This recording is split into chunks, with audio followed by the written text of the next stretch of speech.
What up? Welcome to part 2, the second review of AP Precalculus. Today we're going to talk about Unit 1, Sections 1.4, 1.5, and 1.6. We're going to talk about limits. We're going to talk about local extrema. We're going to talk about cubic functions. I'm extremely excited. Let's first talk about what graphs of polynomial functions look like, okay? This section kind of broadens things a little bit. We talk about more topics, and it's important for us to know, generally speaking, what graphs of these guys look like. All right, so let's start out with the old cubic, okay? A cubic function is going to look like this. Notice the two bumps. Now, if I were to throw a negative in front of that cubic, you are going to take this guy and flip it upward, which means it starts up here and goes bump, bump, and ends down there. That is a cubic. When you turn the degrees up, numerically speaking, we get a quartic, and that looks like more of a W. So 1 bump, 2 bump, 3 bump, and then you make your way back up. Notice how you started going up and you end going up. It's the same thing when you have a quartic. All right, if we throw a negative in front of it, the same behaviors occur. You start at the bottom, bump, bump, bump, end at the bottom. Like Drake, but he started from the bottom, and you know where he is now? He's up here. Yeah, good old Drake. And then the process just continues, you know, x to the 5th. Start down here, 1 bump, 2 bump, 3 bump, 4 bump, end up here. Throw a negative in front of it. Okay. Start up here, bump, bump, bump, bump. So as you can see, when we deal with odd highest degrees, okay, odd degree, if it's a positive odd degree, so the same thing would happen with x to the 7th, regular x, x to the 9th. If it's a positive odd degree, it starts from the bottom left and ends on the top right. Starts at negative infinity, ends at positive infinity. If it's an even degree, so x to the 6th, x to the 4th, parabola, x squared. If it's positive, it starts up top, ends up top. When you throw negatives in front of these guys, you spin things upside down, and that's the main difference between the two, okay? So very basic ideas of what the graph of a polynomial function could possibly look like when the degrees are different. Now, we're going to talk about local and absolute maxima. Now, what if I took just a sample cubic, right? Looks something like this. A local maxima is if I know things are going to end up in infinity all the way to the left and all the way to the right. That's great. But I kind of care where I hit the top of my mountain and the bottom of my valley. What are those? What are those? Remember that? The top of a bump is called a local maximum. The bottom of a bump is called a local minimum. Now you might be thinking, all right, well, then what's the absolute maximum and the absolute minimum? In this case, I don't know, because it keeps on going forever upward and it keeps on going forever downward. So the absolute maximum is just going to keep going more and more and more and more and more. Same thing with the minimum. However, if I were to give you a problem and just decide, you know what, I'm going to put endpoints right here. And I'm going to go like this. Okay. And if I were to ask you what's the absolute maximum and what's the absolute minimum, the absolute maximum is going to live at the highest part of the graph, whether it's the endpoint or not. So absolute maximum is going to live right there. In this case, given the picture that I drew, you would appear to be my absolute minimum. Okay. So a lot of questions are going to be asked, like, what if I give you an x cubed plus something x squared minus whatever, it's going to ask you maybe where local maximums and local minimums exist. Okay, now we will see problems like that, and we will be able to use the concept of zeros to figure that stuff out, which is what we're seeing next. Factoring. Let's just say I give you something like this. X squared minus x minus 6, and I ask you to factor that. Okay, simple. You come up with two numbers whose sum is negative invisible 1 and whose times or product is negative 6, and you would get x minus 3, x plus 2, nothing to lose sleep over. However, if I were to turn u into equals f of x, or better yet, pretend that f of x is 0, now I'm asking you to find zeros. This requires the zero product property. When you have the zero product property, you take each parentheses and set them equal to 0. Take each parentheses and set them equal to 0. Now, when you have just a number and just an x value, you're just thinking opposites. You add 3 to both sides, one of your zeros is 3. You subtract 2 from both sides, one of your zeros is negative 2, nothing to it. If I were to throw like a 5 in front of here, then I would add 3 divided by 5 and I'd have a fraction, not the end of the world. That's not what I'm really focusing on here. We need to know how to factor. Hopefully in AP Precalculus, you already know how to factor. But what if I give you something that's a little bit more crazy than a quadratic? Like, what if I ask you to find the zeros of this guy? X to the 4th minus 16x squared equals 0. Okay?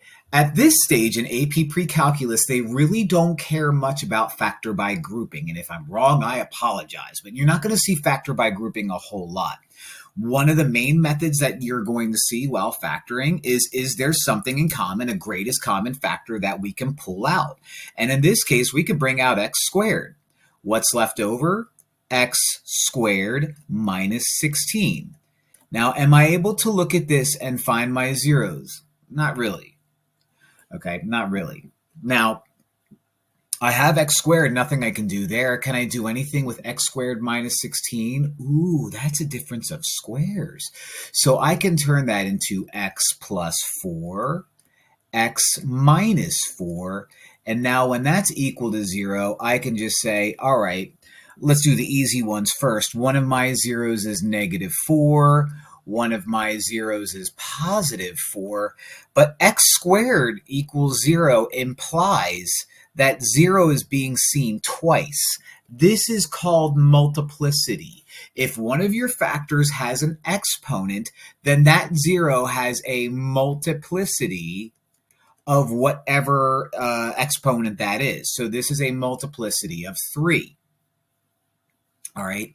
Now, knowing what I know, if I wanted to draw a very rough sketch of this, and it's possible that I might be jumping the gun here, and I'll do this again in a later example. But if I wanted to sketch this, right, draw this out without using a calculator, I know that my graph is going to go through negative 4. It's going to hit 0. And when I say hit 0, I mean hit 0 and not go through. You'll see why in a second. And it's also going to go through regular 4. I know this is a quartic where the leading coefficient is positive, so I expect it to look like a W, right? Now, magic happens whenever you have a multiplicity of an even number. And stupid me, I put multiplicity of 3. It's actually multiplicity of 2. I have no clue why I put 3 there.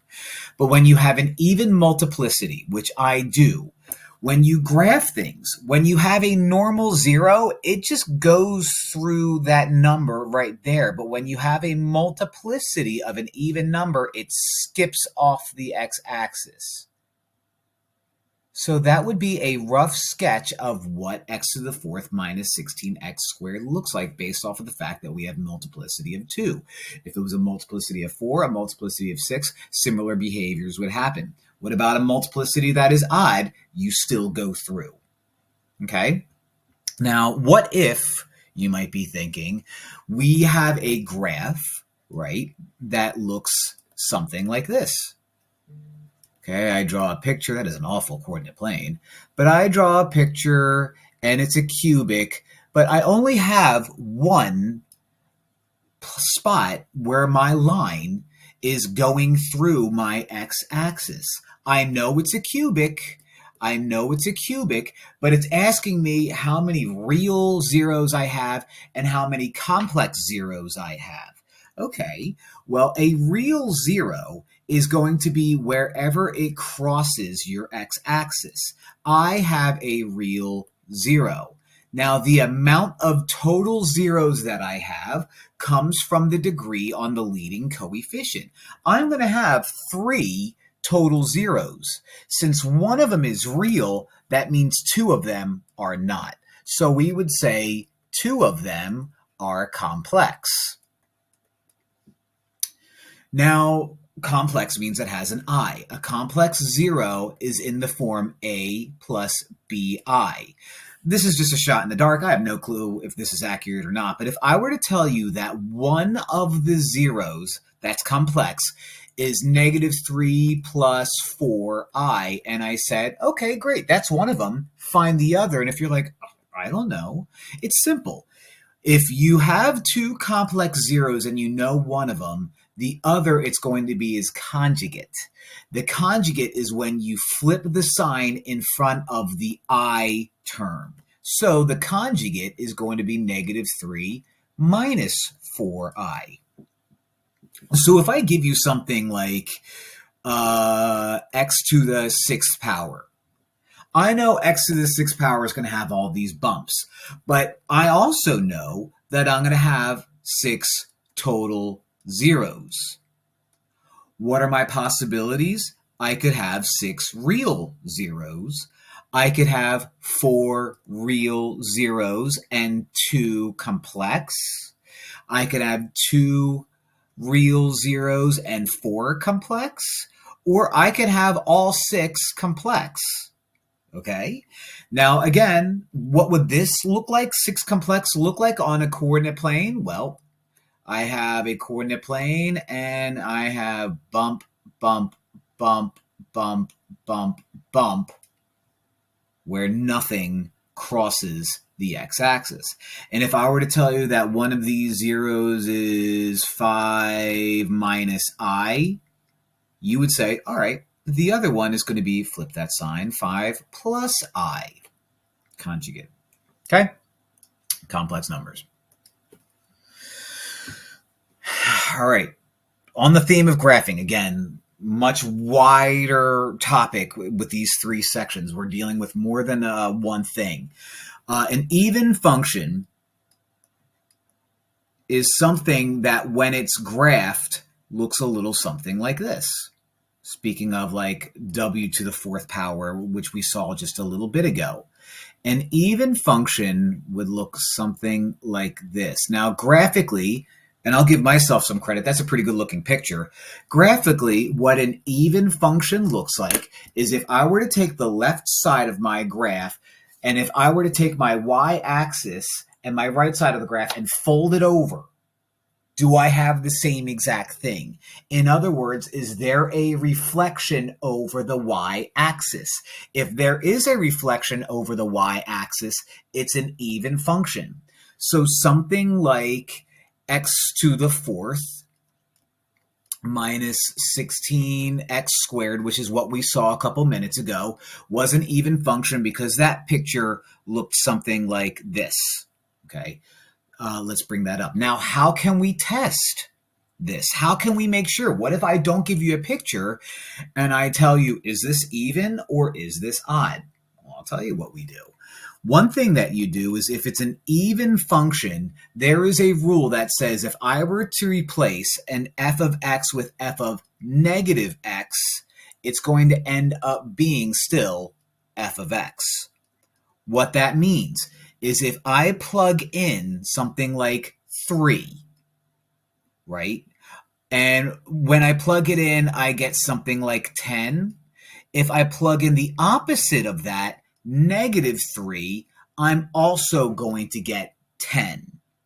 Now, the way I show that here is if I were to replace every x with -x, do the math, do I get the original function that I started out with? So if I replace x with negative x, so negative x to the fourth minus 16 negative x squared, well, negative x in parentheses to the fourth is just x to the fourth, minus 16, and negative x squared is just positive x squared. It is the same thing. That's what makes this even. The other way that you can make this even is look at every single term. Look at every single variable. Does it have an even exponent? It does. Well, then it's an even function. Simple. Even if I were to add, like, over here, and I'll erase this in a second, even if I were to add 5, and if you're thinking, well, hold on, time out, you just added a brand new thing, and I don't see an even exponent attached to a variable. Yeah, you do. There it is. That is an even function. Okay? All right, let's get rid of that. If there's an even, there's an odd, so let's find our odd. An odd function looks a little bit different, looks a little bit worse. All right, so let's graph a full coordinate plane. I am nervous about drawing this picture, but let's see what happens. All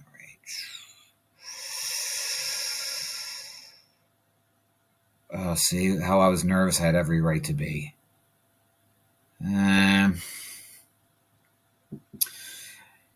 It's not good, but it's not pretty either. Basically, what an odd function looks like is if I were to take this picture and spin it 180 degrees, do I get the same picture? If the answer is yes, yes.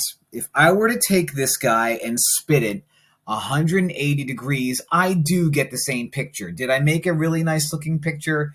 No, and I was nervous that that was going to happen, but, you know, it happened. So if I give you something that is like x to the fifth plus 3x to the third minus x, and I'm going to ask you, is that odd? There's two ways that we can test this out. One way that we can test this out is if I were to replace every x with negative x again, am I going to be able to rip out a negative of everything and have f of x left over? In other words, if I plug in negative x, will my solution be the opposite for everything of what I started out with? Will I get negative x to the fifth minus 3x to the third plus x? Well, let's find out for this guy. Let's replace every x with negative x. So negative x to the fifth plus 3 negative x to the third minus negative x. Negative x times itself 5 times is still negative x to the fifth. Negative x times itself 3 times is going to be negative x to the third. Multiplied to 3 is negative 3x to the third.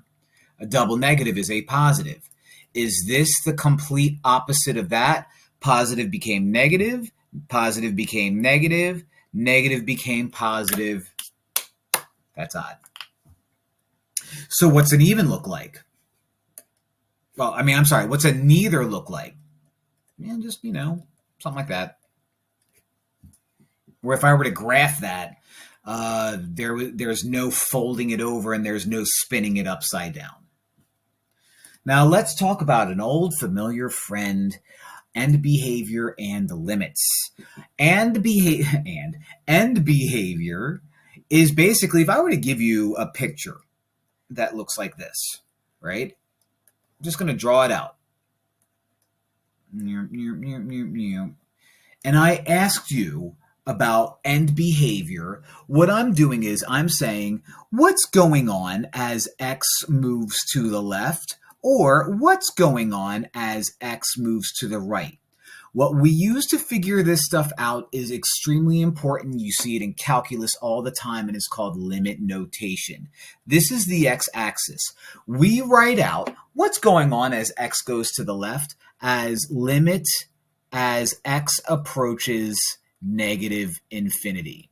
That means as x goes to the left, where is my function going? So if this function was called f of x, in this particular case, my limit of f of x, or my limit as x approaches negative infinity of f of x means where is that purple arrow going up here as I move more to the left? Well, it's going to go up more and up more and up more, which means it approaches a positive infinity. As I go to the left, my arrow goes up, which makes it positive infinity. Similarly, but opposite, my limit as x approaches positive infinity is asking what's happening to my arrow here as I move to the right? Well, as I move to the right, this arrow is going down. So the limit as x approaches positive infinity of f of x is negative infinity because that arrow is going down. Or as Fallout Boy would say, it's going down, down. Remember them? They were really cool about 20 years ago. Have I hit all the topics that I need to hit? Yes. Let's move my face. Let's move my face. All right, let's just push this down. So strong. So strong. All right, let's do, I think, 6 problems. No calculator whatsoever, so you're not going to see me awkwardly stare into a void if you watched my last video. If the function is f of x, so we have a cubic. If the function is f of x equals x to the a and x plus 3 to the b, find a and b. All right, so this implies that I have a 0 of 0 and a 0 of negative 3. My line goes through negative 3. Which means this has a multiplicity of 1, which means my exponent is 1, which means b is 1. However, we skibbity bop bop no yes yes right off of this. I'm sorry, we skip right off of 0 there. Boom. Which implies that we have an even exponent. Forgot the word. So if this is a cubic, which it is, and it's an even exponent, a has to be 2, which means this function is x squared because x ricochets off, and x plus 3 to the first because it goes through negative 3 once and only once. Right off the bat with multiplicity. Find the limit as x approaches infinity. As x moves to the right, what is my graph doing? It's moving upward. So my limit as x approaches infinity is infinity. Infinity Wars. Find the local maxima for all x values. The local maxima, or local maximum, is probably what I should have said. The local maxima or maximum for all x values is going to be just this guy right here. Since you go on forever and you go on forever, my local maxima is going to be negative 2, positive 4. So my local maximum is the point at the top of this mountain, negative 2, positive 4. And again, if you're like, but this line keeps on going on forever. Exactly, which makes it not local. Okay?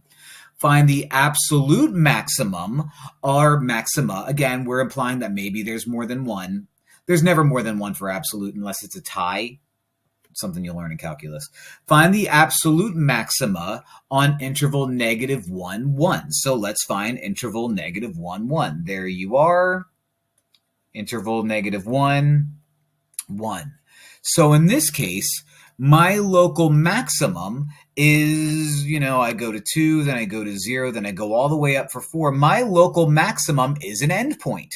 And that endpoint, my absolute maximum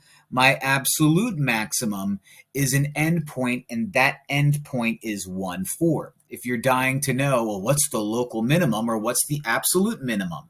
In this case, looking at this interval, the local minimum and the absolute minimum are both the same, and it's 0, 0. What's the inflection point? Oh, did we talk about inflection points? Not in this section, but we're hearkening back to an old friend.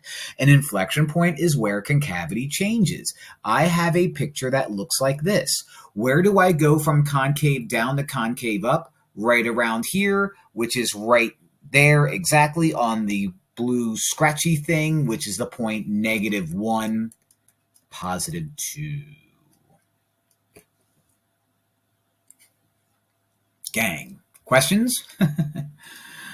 Oh, man. What degree is this polynomial? Okay, well, it's even because they both end going up. We have 1 bump, 2 bumps, 3 bumps. So you tell what the degree is by saying my degree is the number of bumps that I can see plus 1. So the degree of this polynomial is 1 bump, 2 bumps, 3 bumps, 4 bumps, or 4 because it's 3 bumps plus 1. Is this function even, odd, or neither? Well, can I take this guy and fold it over and get the same exact thing? No. Can I take this guy and spin it upside down and see the exact thing? No. So it's a neither. How many zeros are real and how many are complex? Well, first off, my degree is 4, which means I'm going to have 4 total zeros. How many times does this picture cross the x-axis? No times. No times at all, which means there's no real zeros, which means there would have to be 4 complex numbers that are zeros. If 3 minus 5i is a complex 0, what is another complex 0? Take the number, or take the sign rather, in front of the I term and flip it. 3 plus 5i, that is called the conjugate. Last but not least, find the limit as x approaches negative infinity. Where is that arrow going as I move to the left? Well, it's going way up, way up, way up, and it's going up super fast. So my limit as x approaches negative infinity is positive infinity. Fun. Ooh. Find the leading term. Okay. The way you can find the leading term of something that is factored, and that's what this is factored. The way you find the leading term is you multiply the highest degree terms in every parentheses together, and then if there's a sign or another term floating out here, you multiply that as well. We have one added part, which is divide by 2, so I have to kind of include that as well. Negative x times x is negative x squared times 2x is negative 2x cubed, which simplifies to negative x cubed. My leading term is negative x to the third, which is going to tell me that the behavior of this cubic is going to go like this. So a normal cubic starts from the bottom like Drake and works its way up. This is flipped upside down. Okay, let's clean this mess up because now I have to find the zeros. The way you find the zeros is you take each factor that contains an x and you set it equal to 0. Well, you're going to be easy because you're just going to be 3. You're going to be negative 2. You not so much, so I'll set you up 2x plus 5 equals 0. Subtract 5 from both sides, and you now have 2x equals negative 5. Divide both sides by 2, and your last 0 is going to be x equals negative 5 over 2. So my zeros are going to be 3 because it's the opposite, negative 2 because it's the opposite, and negative 5 over 2.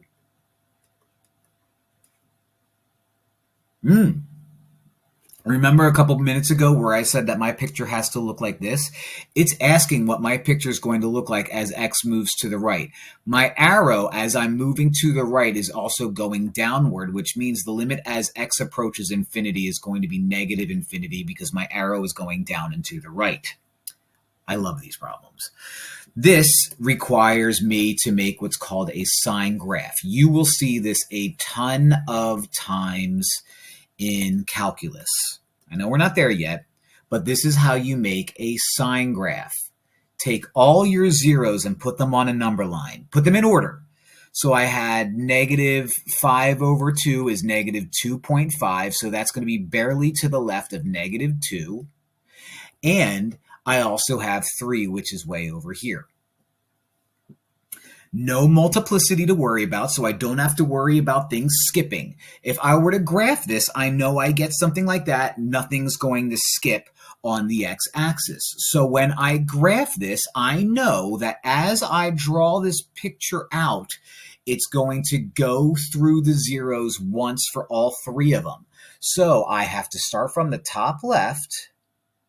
Okay, it's going to go through there, come back up, hit 2, come back down and go through 3. That's what my graph is going to look like, give or take. Why is this useful? This is f of x, or at least a sketch of f of x. I care about when f of x is positive. Where's f of x positive? Here, because it's above the x-axis, and here, because it's above the x-axis. How do I demonstrate these two intervals? This interval is everything to the left of negative 5 over 2. So from negative infinity to 5 over 2, not including 5 over 2. And if you're wondering, why don't you include 5 over 2? Because at 5 over 2, it's neither positive or negative, because at negative 5 over 2, it's 0. So that's my one interval, union. My other interval is going to be between negative 2 and 3. Sign graph. In between which two zeros does a local maximum occur? Well, according to my sign graph, it's going to look like this. So you're going up forever, so no local maximum there. You're a local minimum, so you're a local maximum. And my local maximum is going to occur at negative 2, 3, that interval right there.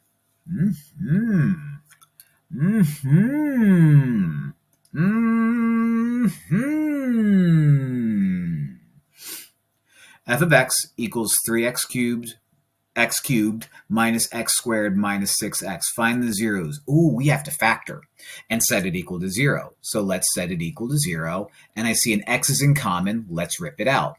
That leaves us with x squared minus x minus 6. Can I factor that any further? Sure can. 0 is going to equal x times x.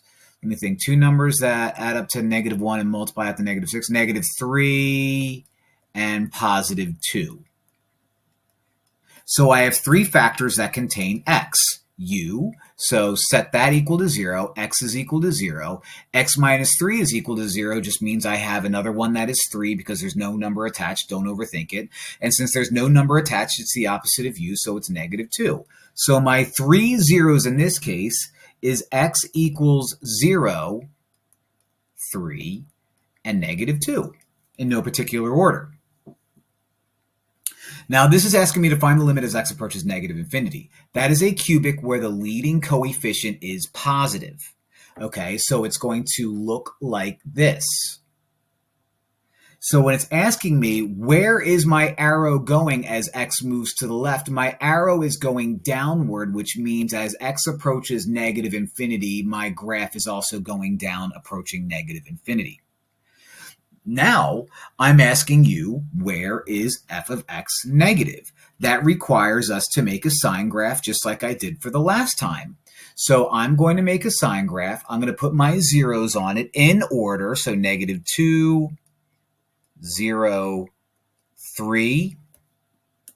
My graph is a Drake cubic, which starts at the bottom, goes up through negative 2, peaks out, goes down through 0, bottoms out, and goes up through 3. So starts from the bottom left, goes up through negative 2, peaks out, goes through 0, bottoms out, goes through 3. I now care about where f of x is negative. Where does that happen? Well, whenever it's below my x-axis. So it's negative here, and it's negative here. So where is f of x negative? From negative infinity to negative 2. So negative infinity to negative 2, union, and between 0 and 3.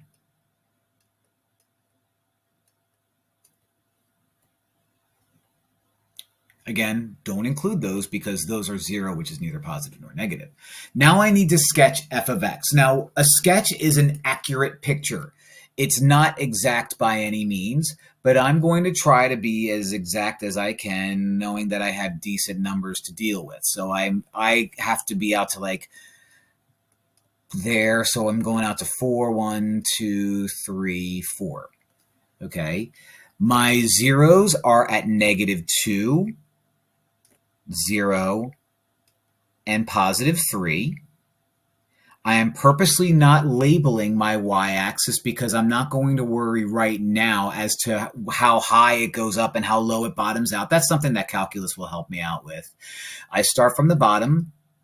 I go up through -2, go down. Let's widen this out and go up.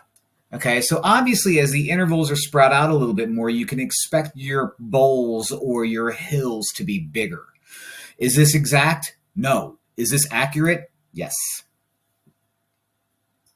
Okay. Ooh, an old friend. Find the degree of a function. We know from section 3 that if I wanted to find out if something is linear, I need to add these guys up. And if I want to find if it's quadratic, I need to make sure that these guys aren't the same and maybe these guys are. Well, first thing I need to check first is, do these guys go up by the same number? They do. Hooray. When those numbers happen, you know, if you watched my last video on sections 1-1 to 1-3, I struggled with this phrase. And I think I remember that the phrase is consecutive input value equal length intervals? Or is it consecutive equal length input value intervals? I don't know. There was always a word in the last video that I kept forgetting to say, and I think I got it this time, but I clearly didn't. These go up by 1. Yay. Let's check if it's linear. It's not. But let's check if it's linear. Add 7. Add 19. Is it add 19? It is add 19. Let me see. That is a 9. I want to make sure that that's a 9. Add 37.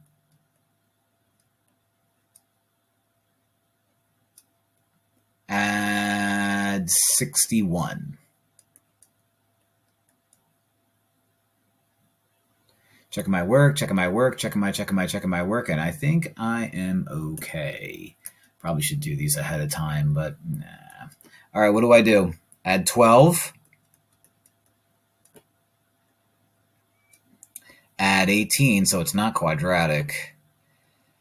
Add 24. All right, not quadratic. Is a cubic. Add 6. Add 6. It's a cubic. So find the degree of the function. It's third degree, like the Burns I have. That's not true. I don't have any third degree Burns. Is the function even, odd, or neither? All right. I don't think it's even because the degree is 3. So it's definitely not even. Okay. If the degree is 3, it could be odd, but it still could be neither. So the test for something being odd is if I were to make u negative, right, and plug u in, do I get the opposite output, right? So if I take -1, right, and it looks like what we're doing every single time is we're basically taking our number and multiplying to itself 3 times. So if I take -1 and multiply it to itself, do I get -1? Yeah. If I take -2 and multiply it to itself, do I get -8? Yeah. If I take -3 and multiply it to itself 3 times, do I get -27? Yeah. Yeah.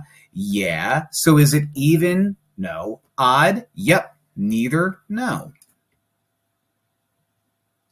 For x is greater than 1, is the function concave up or concave down or neither? Again, we're going back to the first 3 sections of Unit 1.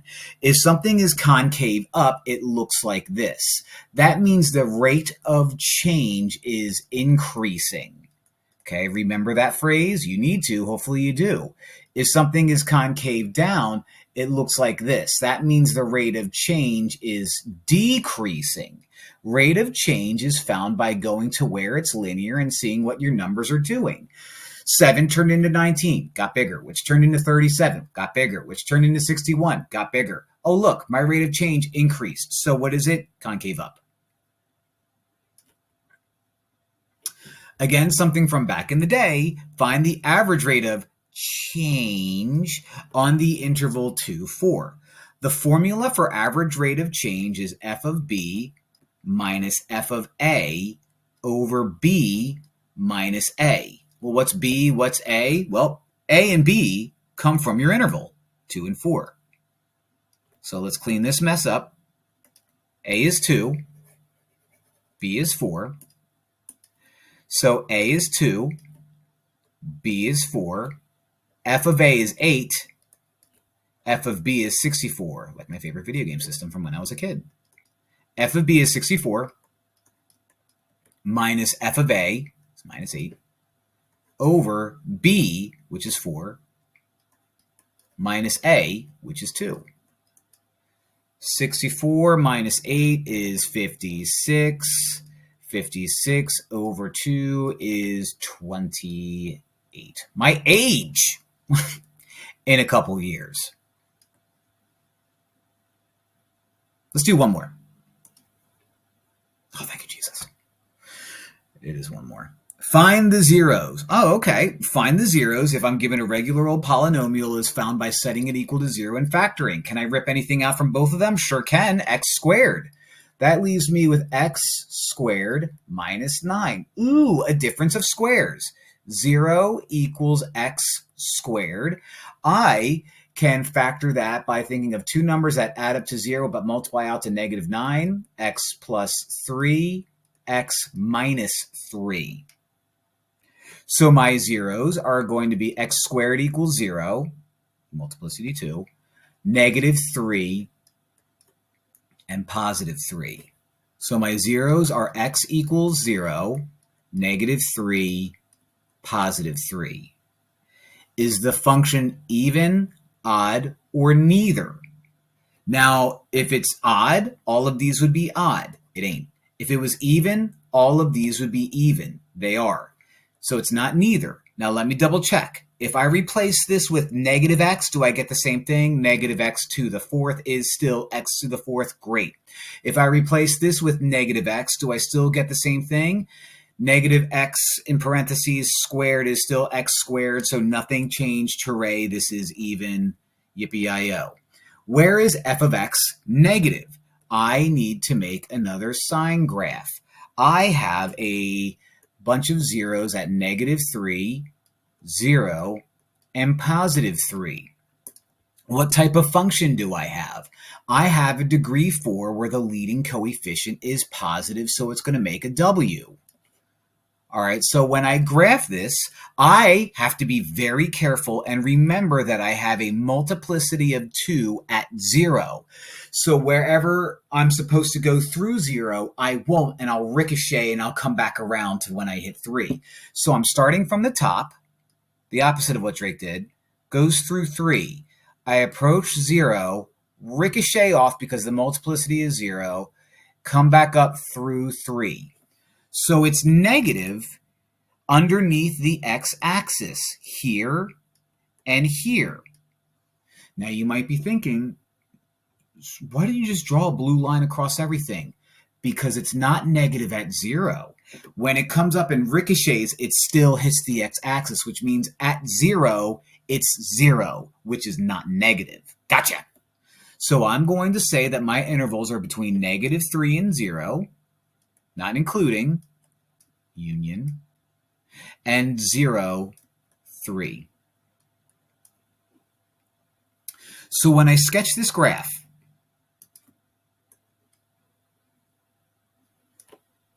I'm going to purposely not label the y-axis. 1, 2, 3, 4.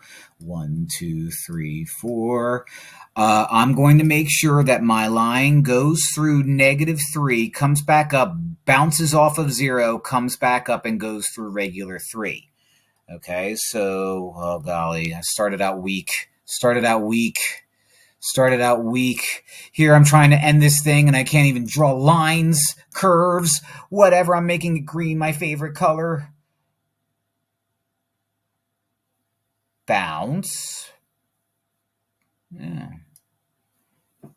See how the left side and the right side are just mirror images of each other? Because it's even. Even, Stephen. That was a lot of fun. Now, AP Precalculus is probably going to have you take a test on sections 1.1 through 1.6. So watch this. Watch my last video of 1.1 through 1.3, and that should adequately prepare you for whatever AP exam that you should expect. This covers pretty much everything. I may have missed a thing or two, but this covers the nitty-gritty where you should be able to get an A on a test if you understand everything we did here. Okay? Thank you guys for watching. I appreciate you. Love you. Bye.